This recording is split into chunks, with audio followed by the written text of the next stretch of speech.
الحمد لله رب العالمين. الصلاة والسلام على سيد الأنبياء والمرسلين. أما بعد فأعوذ بالله من الشيطان الرجيم. بسم الله الرحمن الرحيم. اللهم رب اشرح لي صدري ويسر لي أمري واحلل عقدة من لساني يفقهوا قولي. مولاي صل وسلم دائما أبدا على حبيبك خير الخلق كلهم. هو الحبيب الذي ترجى شفاعته لكل حول من الأحوال مقتحم. یا رب بالمصطفیٰ بلغ مقاصدنا واغفر لنا ما بدا یا واسع کریں.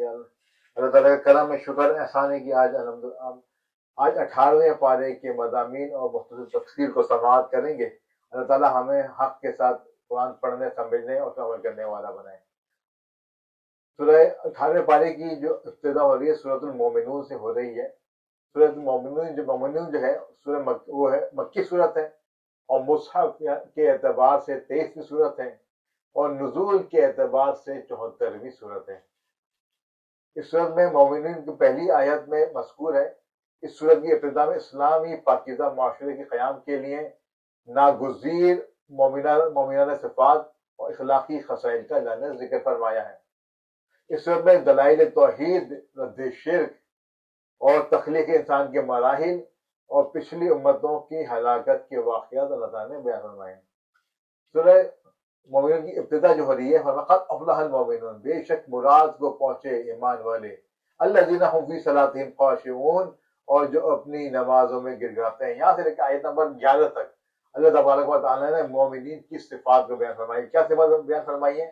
کہ نمازوں میں خشوع و خضوع کرتے ہیں، ہر قسم کی بیہودہ باتوں سے تعلق رہتے ہیں، زکوٰۃ کی ادائیگی کرتے ہیں، اپنی پاک دامنی کی حفاظت کرتے ہیں، امانت اور عہد کی پاسداری کرتے ہیں اور نمازوں کی پابندی کرتے ہیں. اور فرمائی کہ ان صفات کے حامل جو اہل ایمان ہیں ہمیشہ جنت میں رہیں گے. آیت نمبر 13 سے انسانی تخلیق کے مدارج کو اللہ تعالیٰ نے بیان فرمایا. یعنی پہلے انسان کا نطفہ ہوتا ہے، اور نطفے سے بھی القا یعنی کہ خون کا جمع ہوا خون کا لوتھڑا بن جاتا ہے انسان. پھر وہ گوشت کا لوتھڑا بنتا ہے، اور گوشت کا لوتھڑا بننے کے بعد اللہ تعالیٰ اس میں گوشت اور ہڈیوں کا مشتمل جسم کو تشکیل فرما دیتا ہے. اس کے بعد ہمارے یہی خالق و مالک موت کے بعد آخرت کے دن تمام لوگوں کو زندہ فرما دے گا. آیت 17 میں اللہ تعالیٰ نے ایک بار پھر اپنی قدرت کی نشانیوں کا بیان فرمایا ہے. آسمان کے 7 طبقات، مناسب مقدار میں بارش کے پانی کا نزول، اس کا زمین میں خراب ہونا، پھر اس کے ذریعے کھجوروں، انگوروں اور طرح طرح کے پھلوں کی پیدائش، اور خاص طور پر زیتون کا ذکر فرمایا کہ یہ ایک مکمل خوراک ہے. اس کے بعد چوپایوں اور ان کے جو دودھ اور دیگر منافع کا اللہ تعالیٰ نے ذکر فرمایا ہے. آیت 27 میں ایک بار پھر حضرت نوح علیہ السلام کا ذکر ہوا اور طوفان نوح کا ذکر کرتے ہوئے اللہ تعالیٰ نے فرمایا کہ یہ حکم ظالم کو یہ جو ہے کشتی میں جانے کا حکم ہم نے ظالموں کے لیے نہیں دیا، ہم نے آپ کے ساتھیوں کے لیے دیا ہے. اور یہ حکم بھی دیا کہ کشتی پر جب آپ بیٹھیں تو اس دعا کو پڑھیں. کیا؟ الحمدللہ الذی نجانا من القوم الظالمین رب انزلنی منزلا مبارکا وانت خیر المنزلین. پھر آیت نمبر 33 سے بیان ہوا کہ حود علیہ السلام کی قوم کے کفار منکرین اور خوشحال لوگوں نے نبی پر طنز کیا کہ یہ تو ہم جیسے بشر ہیں، عام انسانوں کی طرح کھاتے پیتے ہیں، اور اپنے جیسے بشر کی اطاعت کرنا بڑے خسارے کی بات ہے. یہ حیات بعد الموت کا وعدہ کرتے ہیں جو ناقابل یقین بات ہے. انہوں نے کہا جو کچھ ہے اسی دنیا کی زندگی میں اور مرنے کے بعد کچھ کس سے جینا ہے. اس کے بعد ان کے نبی علیہ السلام کی دعا اور کفار کے ہلاک ہونے کا اللہ نے ذکر فرمایا. اگلی آیت میں نظام رسالت کے تسلسل کا ذکر ہے کہ موسیٰ و ہارون علیہ السلام کی بعثت کا ذکر ہے اور قوم موسیٰ کی سرکشی کا ذکر اللہ نے فرمایا ہے. آیت نمبر 52 سے دین اسلام کی ایک ہی حق دین ہونے کا ذکر فرمایا فرقہ بازوں کا اسلام کی وحدت کو پالا پالا کرنے، ان کے تمول سے اور خوش فہمی میں مبتلا ہونے کا اللہ نے بیان فرمایا. اور آیت نمبر 56 میں فرمایا جو اہل ایمان جن کے دلوں میں خشیت الہی ہے، جو شرک نہیں کرتے، جو اللہ کی راہ میں عاجزی کے ساتھ خرچ کرتے ہیں، اور جنہیں قیامت پر ایمان ہے وہی لوگ نیکیوں میں جلدی کرتے ہیں اور وہ نیکیوں میں سبقت کرتے ہیں۔ آیت نمبر 64 سے کفار کی پکڑ اور ان پر اور ان کے چلانے کا بیان ہے۔ اس کا سبب یہ ہے کہ اللہ تعالیٰ کی آیات کی روگردانی کرتے ہیں اور تکبر اختیار کر کے قرآن کا افسانہ کہہ کر بکواس کرتے ہیں۔ آیت نمبر 78 میں اللہ تعالیٰ کی نعمتوں کا ذکر ہے۔ اس نے انسان کو سننے کے لیے کان دیے، دیکھنے کے لیے آنکھیں دیں اور سمجھنے کے لیے اللہ نے دل عطا فرمایا۔ گردش لیل و نہار اور زندگی اور موت اسی کے قبضۂ قدرت میں ہیں۔ آیت نمبر 85 میں اللہ تعالیٰ نے استفہامی انداز میں فرمایا، اگر ان منکرین آخرت سے پوچھا جائے کہ زمین اور اس کے خزانوں کا مالک کون ہے، آسمان، 7 آسمانوں اور عرش عظیم کا مالک کون ہے، ہر چیز کی بادشاہت کس کے قبضے میں ہے جس کا مد مقابل کوئی نہیں، تو ہر سوال کے جواب میں وہ کہیں گے اللہ۔ تو پھر آپ ان سے پوچھئے کیا تم سحرزدہ ہو گئے ہو؟ یعنی پھر اس مالک الملک پر ایمان کیوں نہیں لاتے، اس کے احکام کو تسلیم کیوں نہیں کرتے؟ آیت نمبر 91 سے بیان ہوا اللہ تعالیٰ کی کوئی اولاد نہیں ہے، اس کے سوا کوئی عبادت کا مستحق نہیں ہے۔ اگر ایسا ہوتا ایک سے زیادہ خدا ہوتے تو وہ اپنے اپنے لشکر کو لے کر دوسرے پر غلبہ پانے کی کوشش کرتے، حالانکہ اللہ تو وحدہ لا شریک ہے، کوئی اس کے اقتدار کو چیلنج کرنے والا نہیں ہے۔ صورت آخر میں بیان ہوا کہ انسان کے بے مقصد پیدا نہیں کیا گیا، اللہ کی بارگاہ میں آخر جواب دہی کے لیے لوٹ کر اس کو جانا ہے۔ آیت نمبر 96 میں بتایا برائی کو اچھائی سے دفع کرنے کا بیان فرمایا۔ اس کے بعد اپنے حبیب مکرم صلی اللہ علیہ وسلم کے ذریعے اللہ تعالیٰ کے بندوں کو ہر قسم کے شیطان کی شر سے پناہ مانگنے کی تعلیم اللہ تعالیٰ نے عطا فرمائی۔ آیت نمبر 99 سے کفار کی موت کے وقت کی ندامت اور ان کے دنیا میں واپس جا کر نیک عمل کرنے کی خواہش جیسے ناممکن باتوں کا اللہ تعالیٰ نے ذکر فرمایا ہے۔ آیت نمبر 101 میں قیامت کے تمام فرشتوں کے ختم ہونے اور اعمال کا سبب نجات کا ذکر ہے۔ یہ آخرت میں جو نجات ہے وہ نیک اعمال ہی ہوں گے۔ آیت نمبر 106 میں اللہ تعالیٰ کی آیات کو جھٹلانے والوں کی گفتگو کو اللہ تعالیٰ نے بیان فرمایا ہے کہ جو کہتے ہیں کہ ہماری بدبختی نے ہم کو گمراہ کیا، اگر ایک بار ہم نکل گئے تو دوبارہ لوٹ کر نافرمانی نہیں کریں گے۔ اللہ تعالیٰ فرمائے گا پھٹکارے ہوئے پڑے رہو اس میں اور میرے ساتھ بات نہ کرو۔ تم دنیا میں مومن بندوں کا مذاق اڑاتے تھے، وہ مومن بندے جو یہ دعا پڑھتے تھے ربنا آمنا واغفر لنا ذنوبنا وارحمنا وانت خیر الراحمین، یعنی اے ہمارے رب ہم ایمان لائے تجھ پر، اب تو ہماری مغفرت فرما دے، ہمارے گناہوں کو بخش دے، ہم پر رحم فرما، اور بے شک تو ہی بہترین رحم کرنے والا ہے۔ ان کے صبر اور ان کو آج ان کے صبر کا بدلہ کامیابی کی صورت میں ملا ہے۔ آیت نمبر 112 میں فرمایا جب ان سے زمین میں گزاری ہوئی مدت کے بارے میں پوچھا جائے گا تو یہ کہیں گے ایک دن یا دن کا کچھ حصہ ہم نے دنیا میں گزارا ہے۔ آخری آیت میں امت محمدیہ کو استغفار کرنے کی اور رحم کی دعا مانگنے کے اللہ نے حکم دیا اور کہا کہ اس طرح سے تم استغفار اور رحم کی دعا مانگا کرو، رب اغفر وارحم وانت خیر الراحمین۔ یہاں پہ سورہ مومنون کا اختتام ہو گیا اور پھر سورۃ النور کا اللہ تبارک و تعالی یہاں پہ آغاز فرما رہا ہے۔ سورۃ النور جو ہے مدنی صورت ہے، ترتیب مصحف کے اعتبار سے 24ویں صورت ہے اور ترتیب نزولی کے اعتبار سے 102ویں صورت ہے، یعنی 102 اس کا نمبر ہے نزولی کے اعتبار سے۔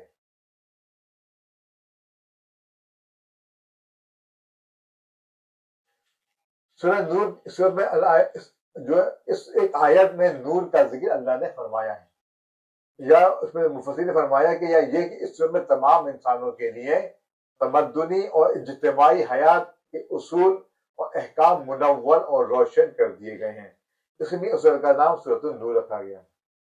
اس صورت میں زنا کی حد، مشرکین سے نکاح کی ممانعت، حد قذف، لیان، منافقین کی سید عائشہ صدیقہ رضی اللہ تعالیٰ پر لگائی گئی تہمت کا جواب ہے، اپنے اور پرائی گھر میں داخل ہونے کے آداب اور اخلاقیات پردے کے متعلق احکام، نکاح کے احکام، بارگاہ مصطفی صلی اللہ علیہ وسلم کے آداب، اللہ تعالیٰ کی وحدانیت کا اللہ تعالیٰ سے بیان فرمایا ہے۔ سورۃ میں اللہ تعالیٰ نے خانگی اور معاشرتی احکام کو بیان فرمایا۔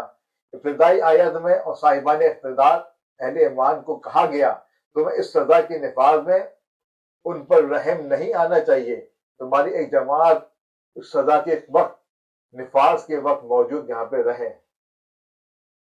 آیت نمبر 4 میں بیان کیا گیا جو لوگ پاک دامن عورتوں پر زنا کی تہمت لگاتے ہیں پھر اس ثبوت میں 4 گواہ پیش نہ کر سکیں تو تم ان کو 80 کوڑے مارو اور ان کی شہادت کو کبھی بھی قبول نہ کرو، اور یہی لوگ فاسق ہیں، سوائے ان لوگوں کے جو اس کے بعد اللہ سے تعالیٰ سے توبہ کریں اور اپنی اصلاح کر لیں۔ آیت نمبر 6 میں یہ ضابطہ بیان ہوا اگر کوئی شخص اپنی بیوی کو زنا کی تہمت لگائے اور اس کے ثبوت میں 4 گواہ پیش نہ کر سکیں اور اس کی بیوی اس تہمت کا انکار کرے تو فریقین ایک دوسرے پر لیان کریں گے، یعنی کہ شوہر 4 مرتبہ اللہ کی قسم کھا کر یہ کہے بے شک وہ ضرور سچوں میں سے ہے، اور 5ویں بار یہ کہے کہ وہ جھوٹوں میں سے ہو تو اس پر اللہ کی لعنت۔ اور عورت سے حد زنا اس طرح دور ہو سکتی ہے کہ وہ 4 مرتبہ اللہ کی قسم کھا کر کہے اس کا خاوند یقیناً جھوٹوں میں سے ہے، اور 5ویں بار کہے اگر اس کا خاوند سچوں میں سے ہے تو اس عورت پر اللہ کا غضب نازل ہو۔ آیت نمبر 11 تک 16 حضرت عائشہ صدیقہ رضی اللہ تعالیٰ عنہ پر جو منافقین نے تہمت لگائی تھی اس کا جانب اشارہ فرمایا اور ان چیزوں کا سدباب کیا جو معاشرے کے بگاڑ کا باعث ہو سکتی ہیں، اور جن منافقین نے تہمت لگائی تھی ان کا پردہ فاش فرمایا۔ جو مسلمان منافقین کے بچھائے ہوئے حسین جال میں پھنس گئے تھے ان پر بھی عطاب فرمایا اور ان کو تنبیہ کی کہ آئندہ ہوشیار رہیں، منافقین کے کہنے میں نہ آئیں، منافق مسلمانوں کی عزت و ناموس کو برباد کرنے کے در پہ ہیں، اس لیے مسلمانوں کو یہ جائز نہیں کہ وہ سنی سنائی بات کو آگے بڑھا دیں، بلکہ مومن مردوں اور مومن عورتوں کو اپنوں کے متعلق نیک گمان کرنا چاہیے۔ اگر تہمت لگانے والے اس تہمت پر 4 گواہ نہ لائیں تو وہی اللہ کے نزدیک جھوٹے ہیں۔ اگر دنیا و آخرت میں تم پر اللہ کا فضل اس کی رحمت نہ ہوتی تو تم نے جس تہمت کا چرچا کیا تھا اس کی وجہ سے تمہیں بہت بڑا عذاب پہنچتا، تم نے اس کو سنتے ہی یہ کیوں نہ کہا ایسی بات کرنا ہمارے لیے جائز نہیں ہے؟ اے اللہ تو پاک ہے، یہ تو بہت سنگین بہتان ہے۔ آیت نمبر 19 سے فرمایا جو لوگ یہ چاہتے ہیں کہ ایمان والوں میں بے حیائی کی بات پھیلے ان کے لیے دنیا اور آخرت میں دردناک عذاب ہے۔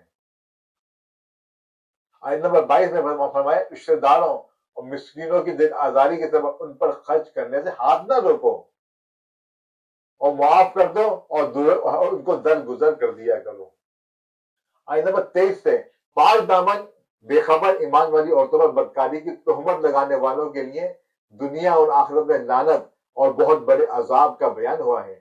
جس دن ان کے خلاف ان کی زبانیں، ان کے ہاتھ، ان کے پاؤں گواہی دیں گے کہ وہ دنیا میں کیا کرتے تھے، اس دن اللہ تعالیٰ حق اور انصاف کے ساتھ ان کو پورا بدلہ دے گا۔ آیت نمبر 26 سے فرمایا بری باتیں برے لوگوں کے لیے اور برے لوگوں بری باتوں کے لیے ہیں، اچھی باتیں اچھے لوگوں کے لیے ہیں اور اچھے لوگ اچھی باتوں کے لیے ہیں۔ وہ اچھے لوگ ان تہمتوں سے بری ہیں۔ آیت نمبر 27 سے فرمایا مسلمانوں کے لیے ایک دوسروں کے گھروں میں بلا اجازت داخل ہونا جائز نہیں ہے، اور اجازت دے کر داخل ہونے پر گھر والوں کو سلام کریں اور اس سے کہا جائے کہ لوٹ جاؤ تو انہیں واپس چلے جانا چاہیے۔ ہاں اگر اس گھر میں کوئی رہائش پذیر نہ ہو، ان کا کوئی چیز وہاں پہ موجود ہو تو وہ داخل ہو سکتے ہیں، اس میں کوئی حرج نہیں ہے۔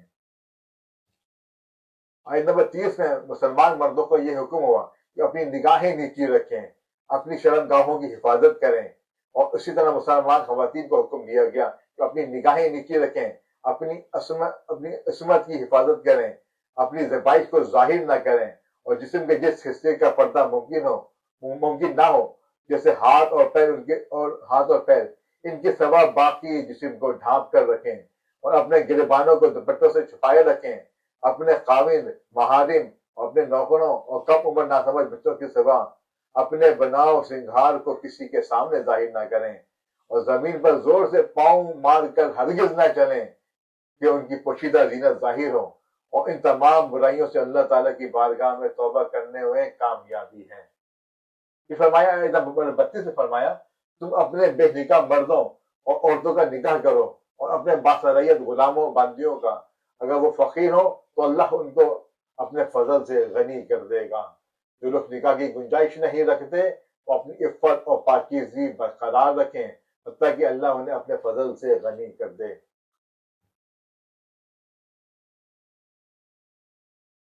آیت نمبر 35 فرمایا اللہ تعالیٰ آسمانوں اور زمین کا نور ہے، اور پھر اس نور کی اللہ تعالیٰ نے وضاحت اس کے اندر فرمائی۔ آیت نمبر 37 میں اللہ تعالیٰ نے اپنے گھروں میں اللہ کا ذکر کرنے اور ان مسلمانوں کی تعریف فرمائی جن کو تجارت اور خرید و فروخت اللہ کے ذکر کرنے، نماز پڑھنے اور زکوٰۃ ادا کرنے سے غافل نہیں کرتی۔ وہ اس دن سے ڈرتے ہیں جس میں دل اور آنکھیں الٹ پلٹ ہو جائیں گی۔ آیت نمبر 39 سے کافروں کے اعمال کی مثال اس طرح بیان کی گئی، اور زمین پر چمکتی ہوئی اس ریت کی طرح ہے جس کو پیاسے دور سے پانی گمان کرتا ہے، حتیٰ کہ جب وہ اس کے پاس قریب پہنچتا ہے تو کچھ نہیں پاتا، اور وہ اللہ کو قریب پاتا ہے جو اس کو اس کا پورا حساب چکا دیتا ہے۔ ان کے اعمال گہرے سمندر کی تاریکیوں کی مثل ہیں جن کو تہ دردیں موج ڈھانپے ہوئے ہیں۔ اس کی بعض تاریکیاں بعض سے زیادہ ہیں، جب کوئی اپنا ہاتھ نکالے تو اس کو دکھ دیکھ نہ سکے۔ جس کے لیے اللہ نور نہ بنائے اس کے لیے کوئی نور نہیں ہے۔ آیت نمبر 43 میں فرمایا کہ آپ نے نہیں دیکھا کہ اللہ بادلوں کو چلاتا ہے، پھر ان کو باہم جوڑ دیتا ہے، پھر ان کو تہ درتہ جما دیتا ہے، پھر آپ دیکھتے ہیں ان کے درمیان سے بارش ہوتی ہے، اللہ آسمانوں کی طرف سے پہاڑوں سے اولے نازل فرماتا ہے، سو وہ جس پر چاہے ان اولوں کو برسا دیتا ہے اور جس سے چاہے ان کو پھیر دیتا ہے۔ قریب ہے اس کی بجلی کی چمک آنکھوں کی بینائی کو زائل کر دے گی۔ اللہ دن اور رات کو بدلتا رہتا ہے، بے شک اس میں غور کرنے والوں کے لیے بڑی نصیحت ہے۔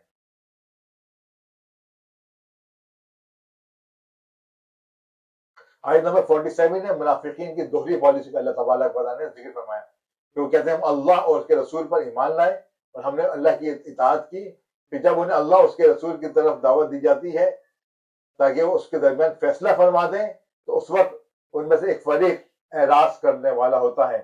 اگر ان کے حق میں فیصلہ ہو تو وہ آپ کی فرما برداری کرتے چلے آتے ہیں، یا ان کے دلوں میں نفاق کی بیماری ہے، یا وہ شک میں ہیں، یا وہ اس سے ڈرتے ہیں کہ اللہ اس کا رسول ان پر ظلم کریں گے، اور مومن تو اللہ اور اس کے رسول کی بات مان کر اطاعت کرتا ہے اور وہی کامیاب ہونے والے ہیں۔ آیت نمبر 51 نے فرمایا جو لوگ اللہ اس کے رسول کی اطاعت کرتے ہیں، اللہ سے ڈرتے ہیں، اس کی نافرمانی سے بچتے رہتے ہیں تو وہی لوگ کامیاب ہیں۔ اس آیت میں بارے میں حضرت عمر رضی اللہ تعالیٰ نے بتایا کہ یہ جوامع الکلم آیت ہے، اور ایک رومی نو مسلم نے اپنے ایمان لانے کا سبب اس آیت کا تمام کتب مقدسہ کی تعلیمات اور احکامات کو جامع ہونا بتایا ہے۔ آیت نمبر 53 میں فرمایا منافق اللہ کی خوب پکی قسمیں کھا کر کہتے ہیں کہ وہ جہاد کے لیے ضرور نکلیں گے۔ آپ کہیے زیادہ قسمیں نہ کھاؤ، تمہاری اطاعت کی حقیقت ہمیں معلوم ہے۔ آیت نمبر 55 میں اہل ایمان کو یہ بشارت دی گئی اللہ تمہیں زمین میں ضرور خلافت عطا کرے گا اور ضرور بضرور اس دین کو محکم اور مضبوط کر دے گا۔ تم نماز قائم کرو، زکوٰۃ دو اور اخلاص کے ساتھ رسول کی اطاعت پر ڈٹے رہو، اللہ تمہارے خوف اور پریشانی کو حالت امن و سکون سے بدل دے گا۔ آیت نمبر 58 سے پردے کے احکام کی وضاحت فرمائی گئی کہ تمہاری نوکروں اور نابالغ بچوں کے لیے بھی 3 اوقات میں اجازت حاصل کرنا ضروری ہے۔ نمبر 1، نماز فجر سے پہلے، ظہر کے وقت جب تم اپنے فالتو کپڑے اتار دیتے ہو، عشاء کی نماز کے بعد جب تمہارے لڑکے بلوغت کی عمر کو پہنچ جائیں تو ان کو بھی اجازت طلب کر کے آنا چاہیے، جیسے کہ ان سے پہلے مرد اجازت طلب کر کے آتے ہیں۔ آیت نمبر 60 میں فرمایا گیا وہ بوڑھی عورتیں جو نکاح کی امید نہیں رکھتی ان پر اضافی پردہ اور حجاب اہتمام نہ کرنے میں کوئی گناہ نہیں ہے، بلکہ اگر وہ اس میں بھی احتیاط کریں تو ان کے لیے زیادہ افضل ہے۔ ایک سب میں معذور لوگوں اور دیگر مسلمانوں کو اپنے والدین، رشتہ داروں اور دوستوں کے گھر کھا پی لینے میں کی اجازت دی گئی ہے، اور اس کے لیے اور اس کے بعد اکیلے اور مل کر کھانے کی اجازت، اور گھر میں داخل ہوتے وقت گھر والوں کو سلام کرنے کا بیان اللہ نے فرمایا ہے۔ آیت نمبر 62 میں انتظامی آداب کا بیان فرمایا گیا کہ مومن صرف وہی ہیں جو اللہ اس کے رسول پر حقیقتاً ایمان رکھتے ہیں۔ جب وہ کسی مجتمع ہونے والی مہم میں رسول اللہ کے ساتھ ہوتے ہیں تو ان کی اجازت کے بغیر کہیں نہیں جاتے۔ اے رسول صلی اللہ علیہ وآلہ وسلم، جو لوگ آپ سے اپنے کام کے سلسلے میں اجازت طلب کرتے ہیں، آپ ان میں سے جسے چاہیں اجازت دے دیں اور ان کے لیے اللہ سے مغفرت طلب کریں۔ آیت نمبر 63 میں بارگاہ رسالت کے آداب گفتگو، انداز خطاب کا اللہ نے ذکر فرمایا، اور نبی کریم صلی اللہ علیہ وسلم کی نافرمانی پر مرتب ہونے والے عذاب سے ڈرایا گیا کہ تم رسول اللہ صلی اللہ علیہ وآلہ وسلم کے بلانے کو ایسا قرار نہ دو جیسا تم آپس میں ایک دوسرے کو بلاتے ہو۔ جو لوگ رسول اللہ کے حکم کی خلاف ورزی کرتے ہیں وہ اس سے ڈریں اور انہیں کوئی مصیبت پہنچ جائے یا انہیں کوئی دردناک عذاب پہنچ جائے۔ بے شک اللہ ہی کی ملکیت میں ہے جو کچھ آسمانوں اور زمینوں میں ہے۔ اللہ کو تمہارے حال کا خوب علم ہے۔ وہ جس دن وہ اللہ کی طرف لوٹ جائیں گے تو وہ ان کے کیے ہوئے سب کاموں کی خبر دے گا۔ اللہ ہر چیز کو خوب جانتا ہے۔ اس کے بعد سورۃ الفرقان کا آغاز ہو رہا ہے۔ سورۃ فرقان مکی صورت ہے، ترتیب مصحف کے اعتبار سے 25ویں، جبکہ ترتیب نزول کے اعتبار سے 42ویں صورت ہے۔ اس صورت کی ابتدا میں الفرقان کا ذکر ہونے کی وجہ سے اس کا نام سورۃ الفرقان رکھا گیا ہے۔ اس صورت میں توحید اور رسالت، دلالت قرآن، رد شرک اور آخرت کے دلائل کا ذکر ہے۔ کافروں کے مقابلے میں ثابت قدم رہنے، نیکی کاروں کی مدح و ستائش اور بدکاروں پر نزول عذاب کا ذکر اللہ نے فرمایا ہے۔ سورہ فرقان کے شروع میں اللہ تعالیٰ کی جلالت، توحید، اولاد کی نسبت اور شرک سے براعت کا اظہار اللہ نے ذکر فرمایا ہے۔ کفار کے باطل معبودوں کے مخلوق ہونے، اپنے لیے نفع اور نقصان کا مالک نہ ہونے اور موت و حیات کا مالک نہ ہونے کا اللہ نے ذکر فرمایا ہے۔ آیت نمبر 4 میں اس بات کا بیان فرمایا ہے کفار نے قرآن مجید کی کلامی نہ ہونے کا انکار کیا اور اسے معاذ اللہ رسول اللہ کا خود ساختہ کلام بتایا، اور پچھلے لوگوں کی کوئی افسانوی کہانیاں بتایا جو حضور علیہ السلام نے لکھوا لی ہیں۔ کفار مکہ کے اس اعتراض کا جواب اللہ تعالیٰ نے اس آیت میں مبارکہ میں دیا ہے اور وہ کہتے ہیں کہ رسول کھاتے پیتے ہیں، بازاروں میں چلتے ہیں، ان کی تائید کے لیے کوئی فرشتہ کیوں نہیں اترا، انہیں کوئی خزانہ اور باغات کیوں نہ عطا کیے گئے، انہوں نے اللہ کے رسول کو سحر زدہ کہا اور قیامت کے دن کو جھٹلایا۔ اللہ تعالیٰ نے ان کی تمام بے تکی باتوں کا رد فرما دیا، قرآن کو اللہ کا کلام کہا، اور یہ کہ پہلے رسول بشری تقاضے کے تحت کھاتے پیتے تھے، اپنی ضرورت کے لیے بازار بھی جاتے تھے، یعنی بشری ضروریات نبوت اور رسالت کے منافی نہیں ہیں۔ آیت نمبر 12 سے کفار کے لیے عذاب جہنم کی سختیوں، مومنین کے لیے دائمی جنتوں اور اس کی نعمتوں کا اللہ تعالیٰ نے بیان فرمایا۔ آیت نمبر 17 سے کفار ان کے معبودوں کے اکٹھے ہونے، معبودان باطل سے اللہ تعالیٰ کے بندوں کی گمراہ کرنے کے بارے میں استفسار اور معبودان باطلہ کا سارا الزام کفار پر لگانے کا ذکر فرمایا۔ یہاں پہ 18ویں پارے کی اختتام ہو گیا۔ انشاءاللہ کریم کل 12 نمبر 19 کا عنوان موضوعات اور خلاصہ سماعت کریں گے۔ اللہ تعالیٰ ہمیں ہمیشہ قرآن پر محبت کرنے والا، پڑھنے والا، سمجھنے والا، اس پر عمل کرنے والا بنائے۔ وما توفیقی الا باللہ العلی العظیم۔